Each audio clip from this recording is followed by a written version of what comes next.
Who's not coming down the track? Who's not coming down the track? And the name she is red and white. Ain't nothing finer in the rain. Ain't nothing finer in the rain. When the drunk are marching straight to bed. Come on,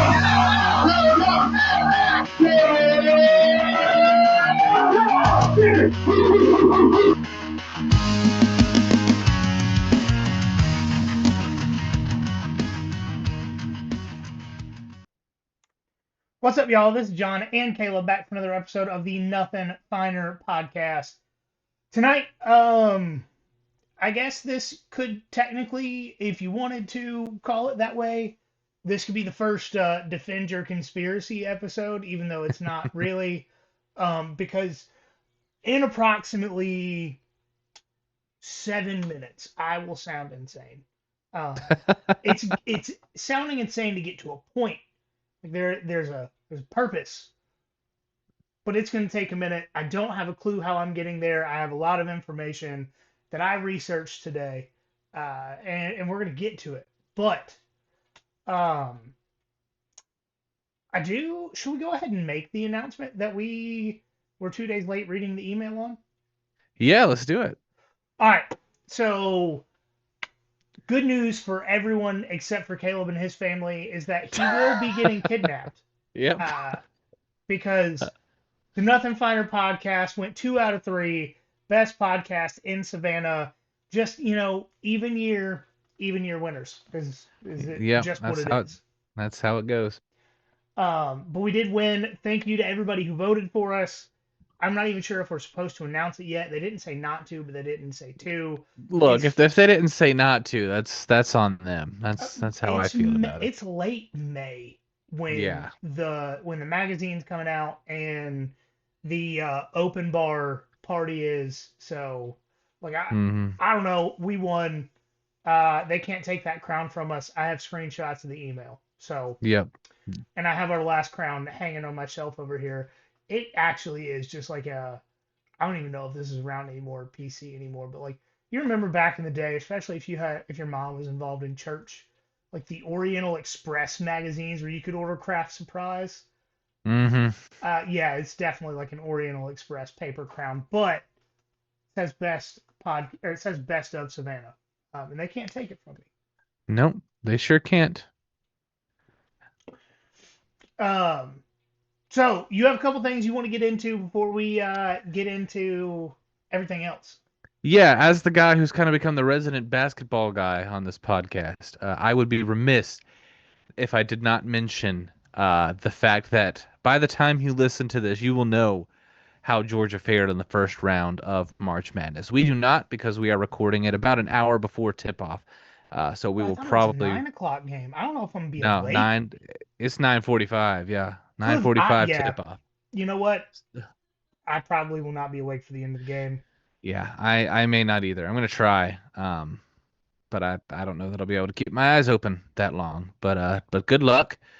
I did though want to make sure I pointed out that Georgia is the only FBS team to make both the football and basketball tournaments 2 years in a row. So for those of you who think the sky is falling, just remember we have that, and we have Georgia just won the indoor track and field national championship. Hashtag everything school once again. Oh, and this cannot go unsaid. Currently ranked in the college disc golf rankings. Heck yeah. So, baseball is also allegedly going pretty well, but one of the better teams in the SEC. Probably the best team in Georgia, if you judge by the way that Auburn just did. If it was any state outside of Alabama, the Auburn baseball team will be getting some charges for what they did in Georgia Tech. That is very true. Also, though, important to note that Georgia is certainly a better baseball team than Tennessee after winning the series and breaking Tennessee hearts in hilarious fashion in both now football and baseball in the same school year, I guess is how you would put those together. And the kid from Tennessee that refused to sing Rocky Top in the school performance did throw out the first pitch. He sure did, which is fantastic. What is more soul crushing, do you think? Missing a field goal, which forces a game into overtime that you go on to lose, A chip or shot field having goal. a player hit what would have been a walk-off game-winning home run if not for the fact that it was robbed. He was celebrating it as it got caught.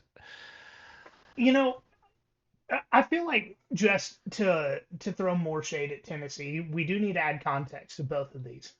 Um,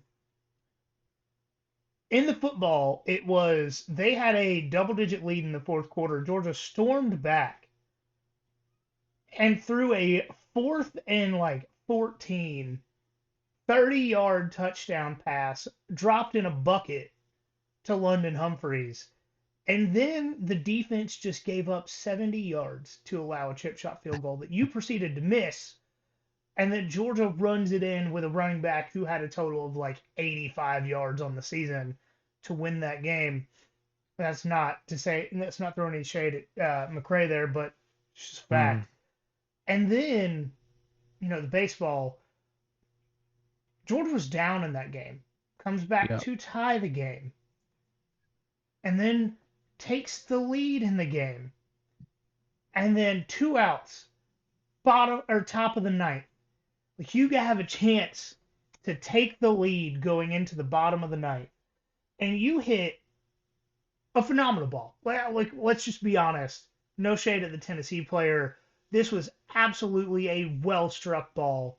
Hmm. Uh, and then he proceeds to not bat flip, but slam it into the ground as hard as he can, yell at his dugout, and then the pitcher, and then back to the dugout as true freshman Cole Johnson robs this home run, and his dugout starts freaking out while he's celebrating a home run, and he doesn't know what happened. And then he realizes around the time he gets to first base. Um, We learned why there's an entire Instagram page devoted to Cole Johnson, by the way. We have learned that now. and Ishikawa, like, Yeah. dude's an outfielder and a pitcher and a lead at both. Is is he better than Shohei Ohtani? People are asking. I'm people. People are indeed asking. Um, no, at this point, like, why are people still Tennessee fans? Like, truly. I don't know. The stuff that they have to go through is they got the Dobbs nail boot and they're still paying for it years later. I mean, like, I'm a fan of some teams that don't do well all the time. Like, Yeah. obviously a Braves fan. I have a tomahawk tattooed on my arm. Wearing a Ghost Pirates hat. But I don't like. I kind of know what to expect. The Braves have done the same thing since the '90s.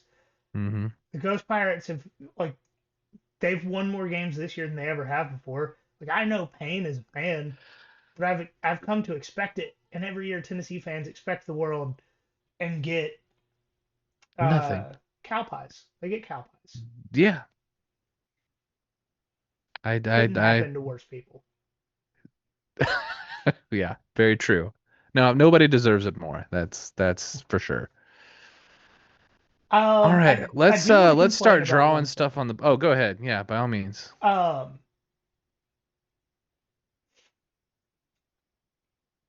TNT's score bug, and not like the score bug at the bottom, but like the one at the top where it scrolls through games that have finished. Why? Why is the team that won darker? The team that won is supposed to be brighter. Yeah, that doesn't make any sense. Like I was ESPN here, always had the bright yellow. right. I'm like I don't know. I thought it was nothing but upsets when I first turned this Howard Michigan game on because of I was like, oh, 15 over 2. What? What? And then I looked at the numbers and I was like, that's all right. That's not TNT how just that doesn't works. understand sports. No. That's okay. Are we Okay. surprised? Have we even talked about what we're talking about tonight? We sure haven't. Let's get into it. All right. So I went through and did an analytical uh, I analyzed some data to figure out which team actually has the best home field advantage in college football. And a lot of people are like, "Oh, there's a million lists out there. How do you know that you have the like best one, the most true one?" Because unlike some people that put out a list every year that makes absolutely no sense, Josh Pate.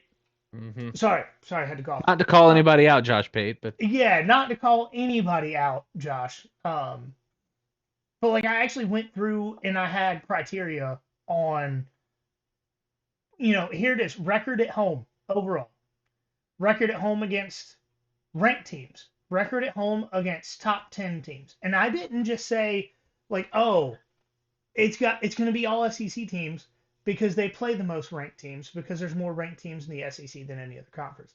No, I went by they've played this many ranked teams, they've won this many games. Here's the percentage. So it's percentage against percentage. If you played two ranked teams at home and won both of those games, you're at 100%. Like we will add we will keep context. we will use the number of games as a tiebreaker, I'm sure. Right. And that's kind of where it's at. But I did overall record at home, record against ranked teams, record against top 10 teams, and this is from 2020 including the COVID season. And full on including the COVID season because it's percentages, right? Yeah. So it doesn't We're not necessarily cherry picking. matter. It's this decade. Yeah. Yeah. And then the way that I knew which teams to look at instead of going through 136 teams, instead of saying like, oh, Ohio University, which does actually have a phenomenal win percentage at home, instead of saying like, oh, Ohio University and James Madison have some of the best home field advantages, I went through and I took power conference teams and I went in every single team in a power conference, and they could have been independent a few years ago, and now they're a power conference team. But it Or matters still because independent. We have one independent team on here, fair, but they fair, basically count as power. right? When a majority of their opponents for years have been power conference opponents, they qualify, and it's at least a 80% winning percentage at home. Because if a team's won 80% of their games, but have a 100% win percentage against, theoretically, if they had won 80% of their home games, but they've won 12 ranked games and 8 games against top 10 teams, like that's an elite home field advantage, right? So Yeah. just to kind of qualify what we're actually getting into here. And so the best way to do this, in my opinion, because I don't actually have a clue the best way to do this, is we're going to go through. Actually, there is one team that has less than 80% win percentage that I included on this list, mostly for the memes. So let's go ahead and say Miami allegedly have a great home field advantage. They were complaining that their March Madness game is going to be close to Columbia, Missouri, when they just played a national championship at home in football. In their home stadium. So great team to throw shade at here. Did you know that their total home winning percentage since 2020 is 70.7%? They have only won 2/3 of their ranked games at home. And they have only won 50% of their top 10 games at home, of which they've only had 2. The one that they won was Notre Dame this year. I feel like that's not super impressive, to be honest with you. No, it's absolutely not. So, considering especially that the one team they did beat went on to lose again the next week against their only other valid opponent and missed the playoff entirely. Yeah. And I will say, getting into that opponent that we're talking about, Texas A&M actually surprised me quite a bit because of, the Texas 8-4 jokes and all that. So Texas, one of the two teams with an 80% winning percentage at home. over the since 2020. They have won 63.6% of their ranked games at home, but they are tied for the most ranked home games Wow. of any of the 17 teams on this list. They are tied for the most ranked home games Gotcha. Yeah, with there's a 11. three-way tie for that. Yeah. Yes. Um, and as far as top 10 games, they have the most games against top 10 opponents at home. Now, they've only won 57.1% of those. But they do But have the they've most games against top 10 opponents. something to look at, something to think about. So, kind of surprising there. And we're actually going to jump around a little bit to two more teams that, well, there's three teams on this list, other teams on this list that are going to surprise you with being on the list just in general. Um, and so for number 14, we have NC State Wild. with, and they were a lot. I think they were a lot better in the That's that's 2010s. that's technically 12 the way you've got this sheet set up. You are correct. So I don't count well. Yeah, no. So NC State 80.5% win percentage at home. 66.7% of they've won 66.7% of their ranked win games at home, of which they have had six. And they've also won the same percentage of top 10 games at home, of which they've had three, including one this past season where they beat number 8 Georgia Tech.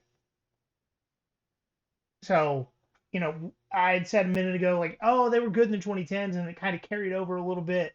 Uh, no, I mean, they're just This start, consistently yeah, good. They will reach out and bite you at any point. yeah, that's wild to me. I had a double take when I saw NC State on this list. NC State on this list right above something that's traditionally considered one of the tougher environments in college football, being Clemson. Yeah. Which I mean, we have seen NC State upset Clemson at home a couple of times in this span, so it shouldn't surprise anybody, I guess.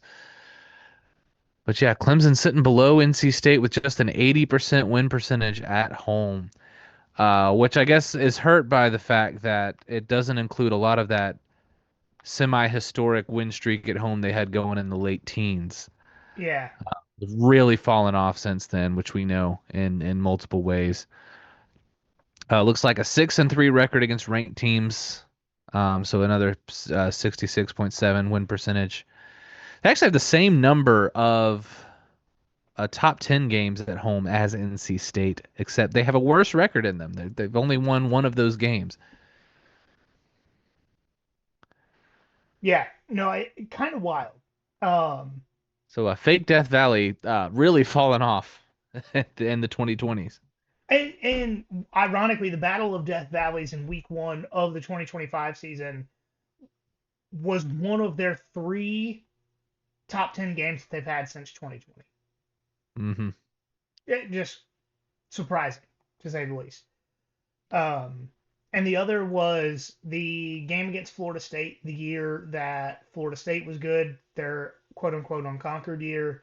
Um, and then I don't know when their one game win, top 10 win was off the top of my head. I can do some Googling. Yeah. And so another team that will shock you. Technically number 8 on this list here, BYU. Yeah, that's, you don't expect a whole lot of like those ranked matchups from BYU. And so they don't really have a lot of ranked matchups, to be fair, but they have won 83.8% of their home games, That was 83.3%. sorry to interrupt, but the Clemson win was a win over number 7 Miami at home in 2020. Oh, So they have not won a top 10 game at home since 2020. yikes, that's tough. Yeah. And to be fair, one thing that I realized going through this list is the ACC has fallen off hard since 2021. Like Yeah. a lot of people won't remember this, but for a decent part of 2021, Wake Forest was a top 15 team. Mm-hmm. Like, I'm sorry, what? Yeah. Um, so, ACC's fallen off hard, and that's one of the reasons that Clemson has not had very many ranked wins. But also, they're not good enough to necessarily have had those ranked wins since uh, since 2021. But Mm-hmm. so BYU actually has had 7 ranked games at home since 2020, won 83.3% of those, and they have won a singular top 10 game because that's all they've played at home. Yeah. So, if they don't, if if the teams aren't ranked when they get there, you can't be mad at them for not playing the games now that they're in a Yep. conference specifically. Um, and at the end of the day, you still do have to put some respect on BYU's name for what they did in that 2020 season.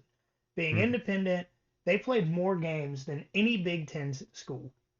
They played more games than most ACC schools Mhm. because they went out and legitimately week by week would make their schedule when necessary. BYU did. So, like they only have one top 10 win at home since 2020. They've only played one top 10 team at home since 2020. But what they did since 2020 and then joining a conference, playing in that conference championship game the second year in the conference, you know what? Respect. Huge Yeah. respect. 100%. Um, and then the last team that we're going to talk about that will surprise you for being on the list, especially because of how far back we went, Ole Miss. Yeah, like if it was just best environments this year, we would have been like, of course, but all the way back to 2020 is crazy. Or even the last 3 years, Yeah. but we're talking 6 total seasons, and so almost 85.7% winning percentage over that time period. Now, where it drops off pretty drastically, they've only won 3 of their 9 ranked games at home since 2020, um, but 2 of those ranked wins at home have been over top 10 teams. So Significant. it is significant. And they've only played 5 top 10 teams at home since that point, but still, like I said, significant. It's kind of surprising. Shows you how Lane Kiffin elevated the program since he took Mhm. over. And you know, I don't necessarily want to put a ton of respect on Lane Kiffin because of how he treated Ole Miss. And as mad as we are about the Sugar Bowl, they've still been one of the most fun teams of the decade. Mhm. Uh, and some of the best fans, except for the one that unintentionally spilled beer on my wife's purse at the Ole Miss game this year. Uh, I don't know any Ole Miss people that I dislike, so Lane can go to hell. Yeah. All right, so now that we've gone through probably 5 or 6 of these, it's mostly blue bloods and new bloods left. Yeah. Yeah, it's to And, the folks you would kind of expect from this, but and so we'll kind of go through it quick. And then Kaleb, stop me if there's one of these teams that you want to talk about or emphasize something about. Um, so we have Texas is the lowest team that we have not talked about yet. 81.6% total winning percentage at home. Um, they've only won 3 of their 9 ranked games at home, and they've only won 2 of their 5 top 10 matchups at home. so what you're telling me is that Texas's home record is propped up by the San Jose States of the world. Absolutely. Um, I will say UTSA had the best group of 5 home record of any group of 5 school. That Um, surprises me, actually. That really surprises me. yeah, it also surprises me. Part of that's because of how bad they've been over the last year and a half, 2 years. Um, but generally a really good group of 5 program. Um, and ironically, literally half a percentage point ahead of Texas, is Oklahoma. Mm. 82.1% total home winning percentage, but they have won 6 of their 10 ranked matchups at home and one of their 3 top 10 matchups at home. And that one top 10 matchup, the one that got Georgia to play Texas in the 2024 SEC championship game, that game where Oklahoma went in and spanked Alabama, that is their singular top 10 win since 2020. They've only had 3 chances, and actually all of them have been over the last 2 years. 2 of them have been this year, actually. Mm-hmm. Ole Miss and the playoff game against Alabama have been their 2. Makes sense. Have been their 2 other top 10 home games. The Big 12 really just kind of sucks, and this made me understand it. Yeah, even that's more. fair. That all of their biggest games in their home stadium have happened since joining the SEC. That's crazy. What should not surprise anybody is the next team on this list. The only thing that surprises me is that they're technically below BYU. That is a factual statement. It shouldn't surprise people that there's teams on this list. It should maybe surprise them if they don't pay all that close of attention of where they are. But technically number 9 8. on this list. No, you're right. You're right. 9. I mathed wrong. LSU tied with Oklahoma at 82.1% winning percentage. They have won 54.5% of their ranked matchups at home, and they have won 40% of their top 10 matchups at home since 2020. Not a single one of those top 10 wins at home came without Jaden Daniels on the field. That's wild. Which they had for 2 seasons. So yeah. 4 out of the 6 seasons that we are talking about here, LSU has been mid-minus. Crazy. That is, yeah. I said fake Death Valley's fallen off. Real Death Valley has apparently also fallen off. Yeah, if you ask a Tiger, they're going to tell you that they're the best home environment in college football. And the numbers, man, if I'd have had more time today, this would have been the best use of my time, regardless of having a real job or responsibilities. But this is where I need to be like, and the numbers tell you, and hit a button, and it's Maury or Montel, you are not the father. That would have been the best use of my time today. Yeah, sorry guys. Probably. I'll make up for that. We will have a Maury button soon. We definitely need one. We need one. All right, so getting into, it'd be great if Georgia beats Alabama this year. It'd be great to have a "You are not the father" button. All right, anyway. Absolutely, or even if Georgia goes far enough in the tournament to beat Alabama. Alabama in basketball. Yeah. So the next team, and I think this will actually surprise you, being ahead of some of the teams below on the list, just because of, well, I guess it was the late teens and 2020 where Michigan kind of was awful, and then they started making the playoff consistently. Yeah, well, for a couple of years there. That's what happens when you know the other team's plays. That is very true. So put an asterisk next to this one, I guess.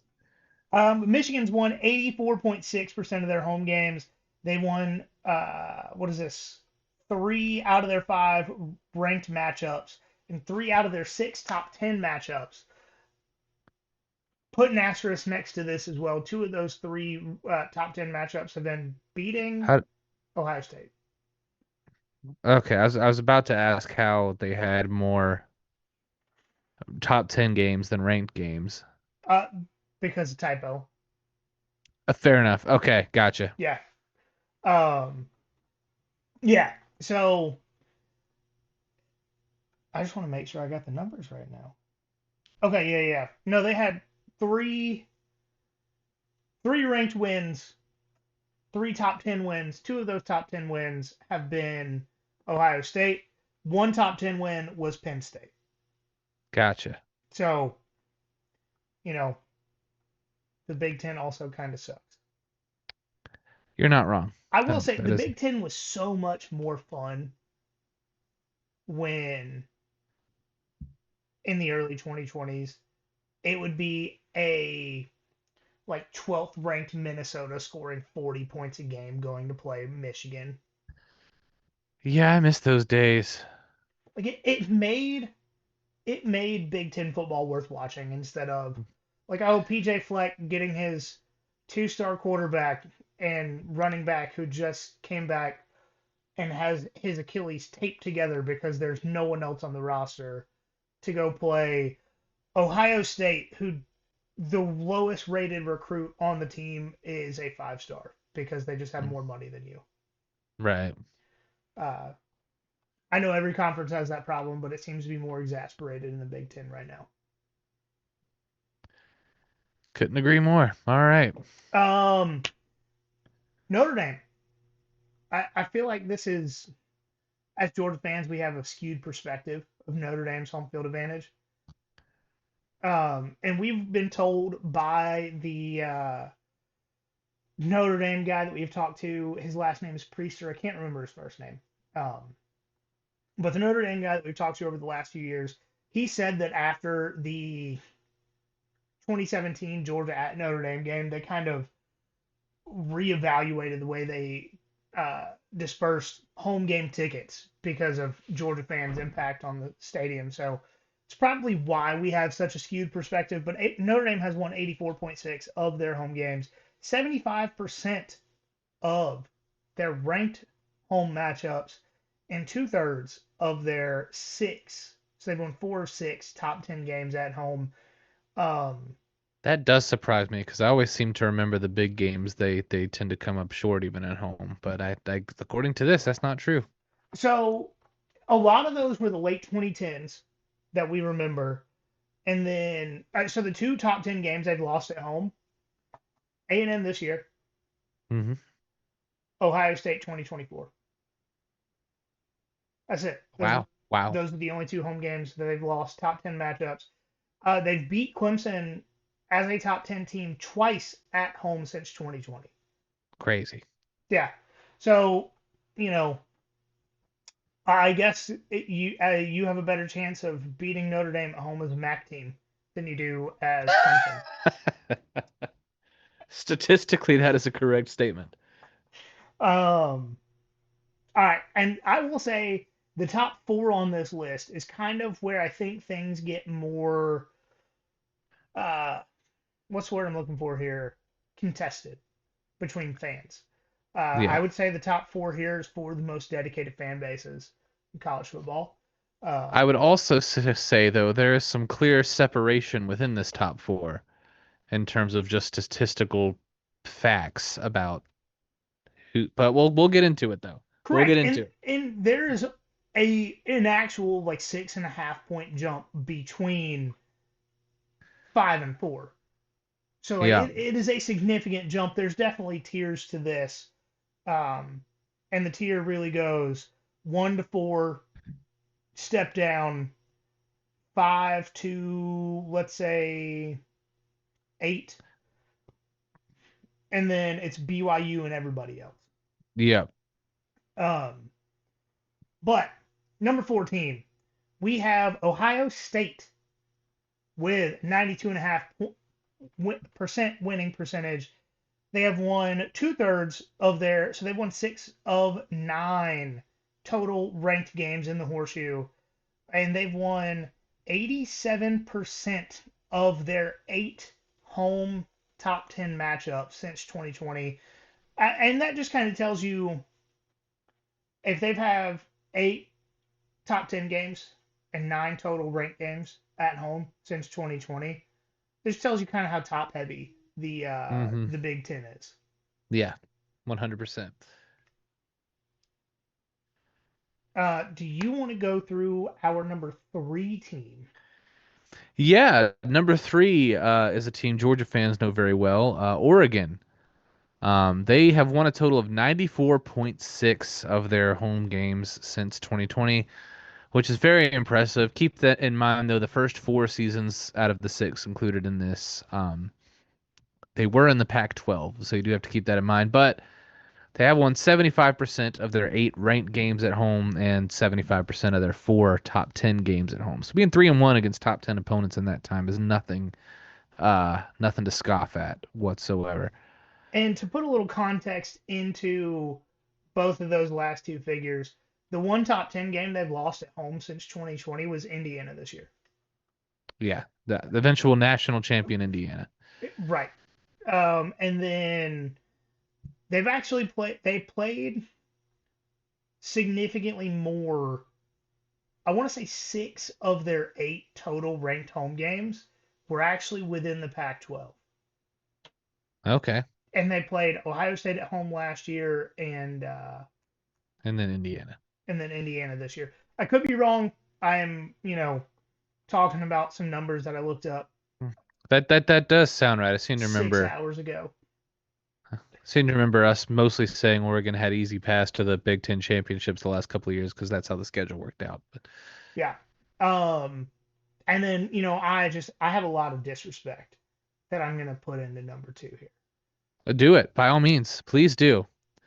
Because this is a team that we see time and time again is the toughest place to play in college football. And you know what? As Georgia fans, we know that it is very tough. Mm-hmm. But as people that look into stats and facts when it comes to college football, the University of Alabama, second on this list. They have won 95% of their home games since 2020. They have won 72.7% of their 11 ranked home games since 2020, which, to be fair, extremely impressive, right? Yeah. Like they have not lost very many ranked home games since 2020. And they have won 100% of their top 10 games at home since 2020. That's impressive. It is impressive. How I many do they know- have? Like 5 or 6? Here's the fun part. They got 2. 2. Oh, that is significantly less than you would expect from their SEC gauntlet. Now, as Georgia fans, we can't say a whole lot because both of those are Georgia. Yeah. 2020 and 2024. Both of those are Georgia. That is, in fact, unfortunately true. Hands up, we are, honest as we physically can be on this show. They have 2 top 10 wins at home since 2020. Both of those are the team that, if you're watching this on YouTube, you see in like 18 different places on your screen right now. So, like, I get it. Bama fans, you have every right to brag about your home record against Georgia and your away record against Georgia. Yeah. And your neutral site record against Georgia, for that matter. Took a But little hit this year, but still. But if you're talking 2020s, what's that national championship record against Georgia? Ooh, Because you're got talking it. head-to-head, it's 0-1. If you're talking total, it's 0-2. Yeah. So Now, before we get to the top team here, though, John, I wanna mention somebody who's not on this list, presumably because they don't have the winning percentage at home for it, despite the fact that every last one of them will constantly tell you this is the toughest place to play in college football, period. Every single time Georgia goes to play in this stadium, it's always a heavy upset pick because it's so hard to play. Forget about the fact that Kirby Smart has not lost here since he was wearing the uniform. That would be Neyland Stadium in Knoxville, Tennessee. Can't help but notice it did not make the cut, and that makes me laugh. So, would you like to know their winning percentage at home? I would love to. Well, let's get to let's get to the team that they're just in front of. Because it's all for the memes here. They are 0.2% ahead of the University of Florida. Oh, wow. at 73% winning percentage at home. Oh gosh, that's I mean better than Miami's. But It is. Not all that much better, but it is mm, better. And they are actually tied with Penn State. okay, wow. Some real heavy hitters going on there. Notably behind some heavy hitters. Of This is going to hurt some Tennessee fans to hear. Iowa at 76.9%. Okay, yep. Missouri, Mhm. 78.6%. Yeah, seeing Como's naked, you never know. And there's actually a three-pack of schools that just missed out. Well, two that just missed out, or three that just missed out on the numbers, two that just missed out on the list because of the criteria we talked about. Liberty, 79%. Okay. Washington, UW, 79%. And Utah, 79.4%. Man, some real elite company there, Tennessee.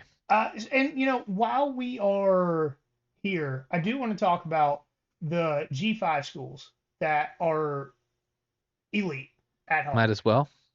James Madison, 88% winning percentage at home. UTSA, 86.8. Jacksonville State, 84.2.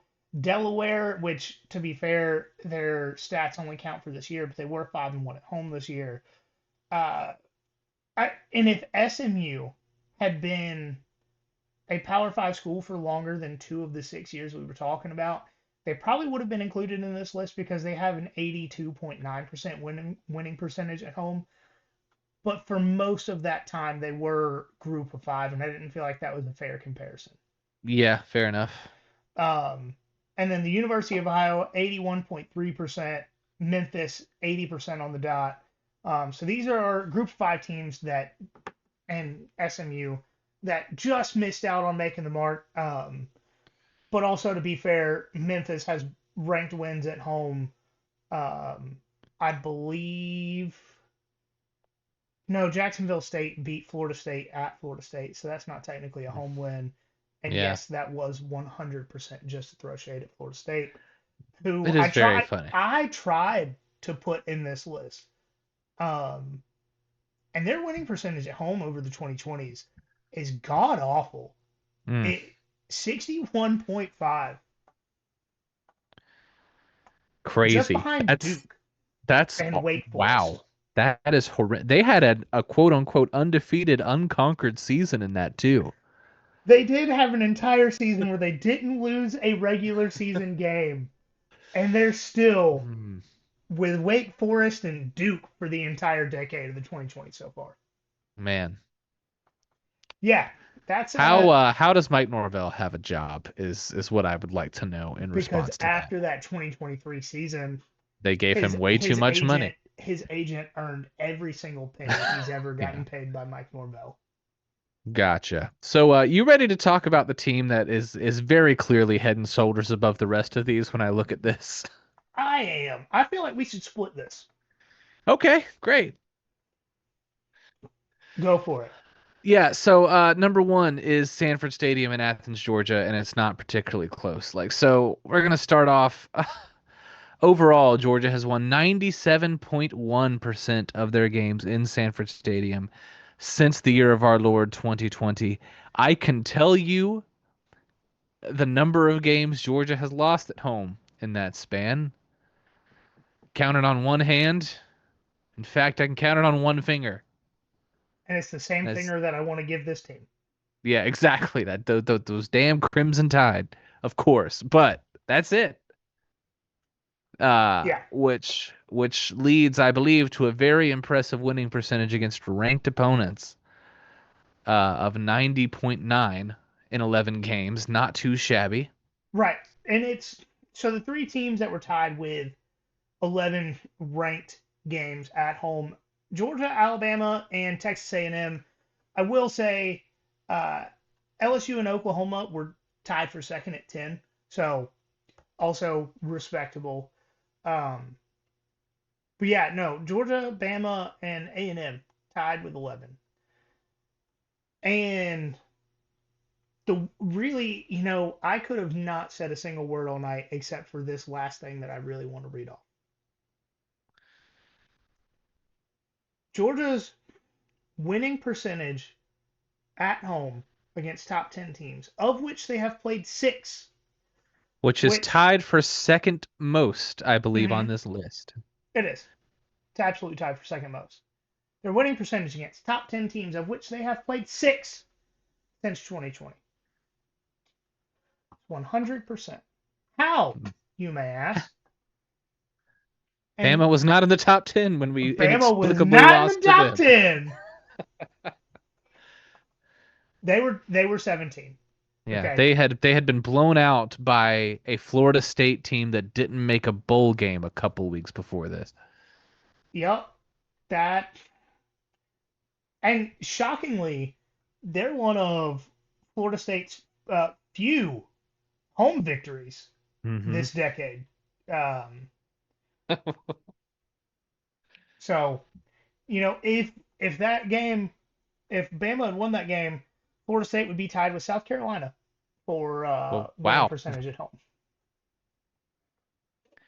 That honestly tells me more about South Carolina than anything else. Yeah. So, and I think we're gonna try to get a graphic put out about this. I'm not exactly sure how I want to format it. Um, but despite not being as well funded as Josh Pate, we did find the time to get an actual list of factually backed up and analytically driven best home field advantage in college football. Amazing what you Um, get when you base these things on facts instead of just vibes. and not even actual vibes either. It's like who do I want to rage bait today? I just Right. don't. Man, y'all know we try and do everything we can to be intellectually honest on this show, and maybe that's why we don't like we haven't taken off and we haven't gone viral or anything. But like, I'd rather be honest than popular. Yeah.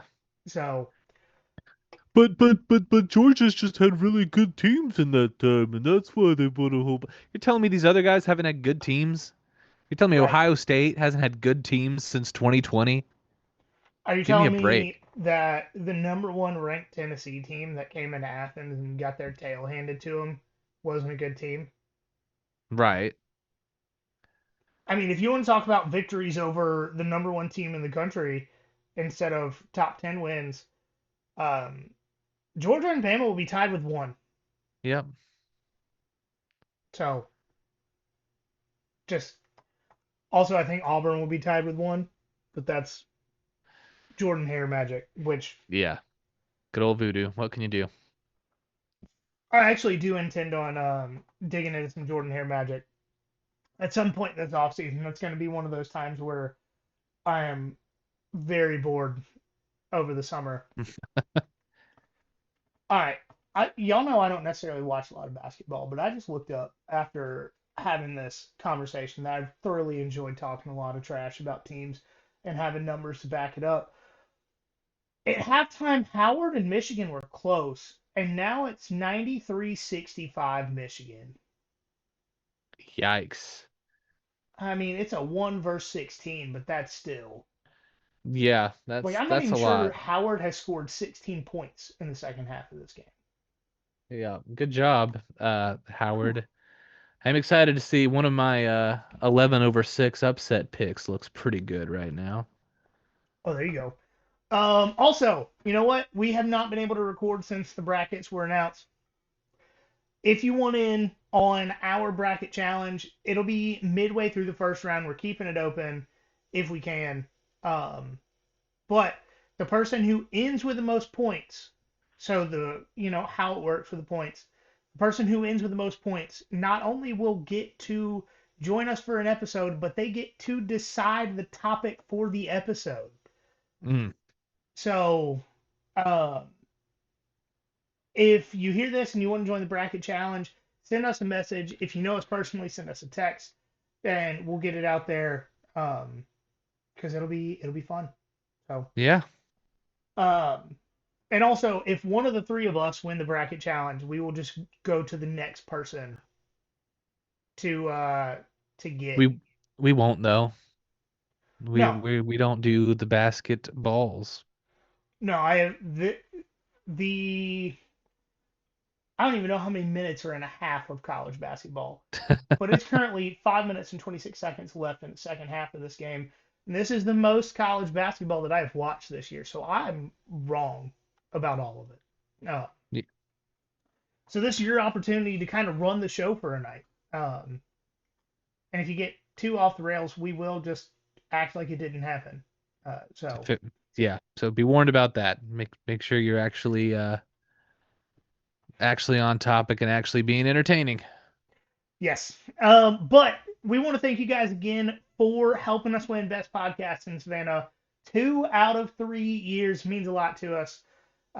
It's kind of how we get a lot of our more interesting interviews, at least during the 2024 year, and hopefully this year is, just telling people like, hey, we're not just some yahoos with a podcast. Like, we're actually, Connect Savannah's best podcast in Savannah for the year.